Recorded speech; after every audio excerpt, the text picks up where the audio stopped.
Salut, c'est Marie, professeure Nouvelle Classe. Cette vidéo fait suite à une première vidéo sur l'immunité innée et si tu ne l'as pas vue, c'est sûrement parce que tu n'es pas abonné à la chaîne. Du coup, je t'invite à le faire tout de suite, comme ça tu ne louperas plus aucune vidéo de cours et tu seras toujours à jour. Pour ça, tu connais, tu as juste à cliquer juste en dessous. Mais sinon, toutes les vidéos de cours et même encore plus de vidéos sont disponibles sur le site nouvellleclasse.com que tu pourras retrouver en première ligne de description. On passe donc à la deuxième partie du cours sur l'immunité, c'est parti. Dans la dernière vidéo, on avait vu que l'immunité innée était celle qui était acquise dès la naissance.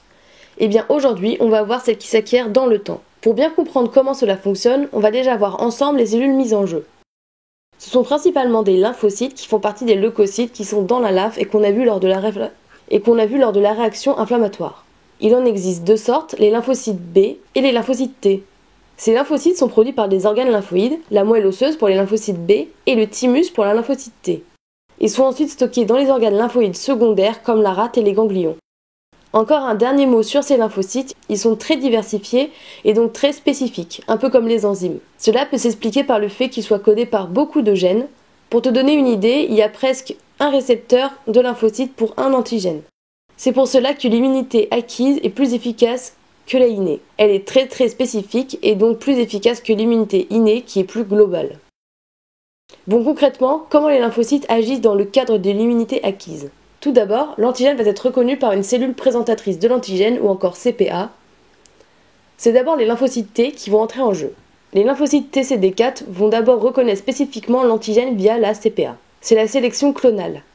Chaque lymphocyte est spécifique à un antigène. Cela va entraîner la sécrétion de l'interleukine 1, qui est un cytokine et donc un médiateur chimique, comme les intermédiaires de la réaction inflammatoire qu'on a vu dans le dernier chapitre. Cette interleukine 1 va entraîner l'activation et la prolifération ou amplification clonale des LT4 qui vont eux-mêmes sécréter l'interleukine 2. Cette interleukine 2 va permettre la prolifération et surtout la différenciation des LT4 en LT auxiliaires ou LT mémoire qui seront mises en jeu si l'antigène est de retour dans l'organisme.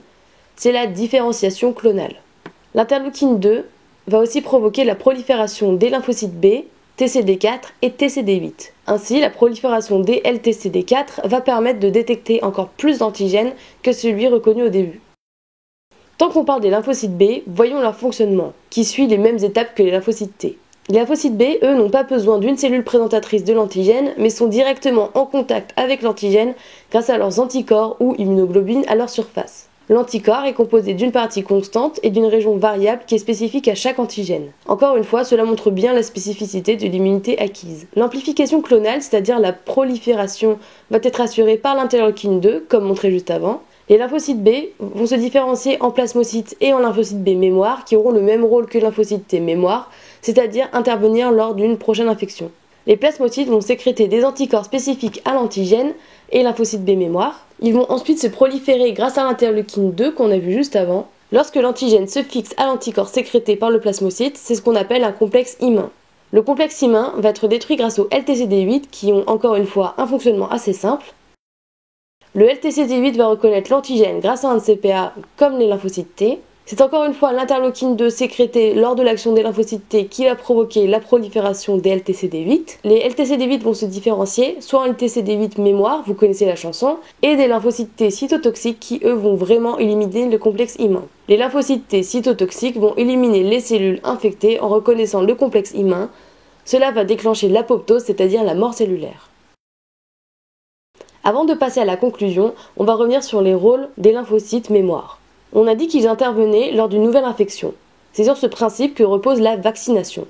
On insère un antigène dans notre corps pour que toutes les étapes décrites en haut aient lieu. Ainsi, si nous sommes de nouveau en contact avec le pathogène, les cellules mémoire vont s'activer. Ainsi, nous ne serons plus malades. Pour finir, on va résumer le rôle de tous les lymphocytes dans le cadre de l'immunité acquise. Les lymphocytes T et B vont sortir des organes lymphoïdes secondaires où ils sont stockés afin d'atteindre les organes lymphoïdes primaires. Lorsqu'un antigène entre dans notre organisme, il va être reconnu soit par une CPA ou directement reconnu par des lymphocytes B. Cette CPA va être présentée aux LT et LTCD8. Après cette phase de reconnaissance, les trois types de lymphocytes vont se multiplier suite à l'influence des cytokines, l'interleukine 1 pour les lymphocytes T et l'interleukine 2 pour les lymphocytes B et LTCD8. S'ensuit une phase où ces lymphocytes vont se différencier en lymphocytes mémoire qui vont servir pour une prochaine infection et un autre type de lymphocyte spécifique aux lymphocytes T, B ou LTCD8.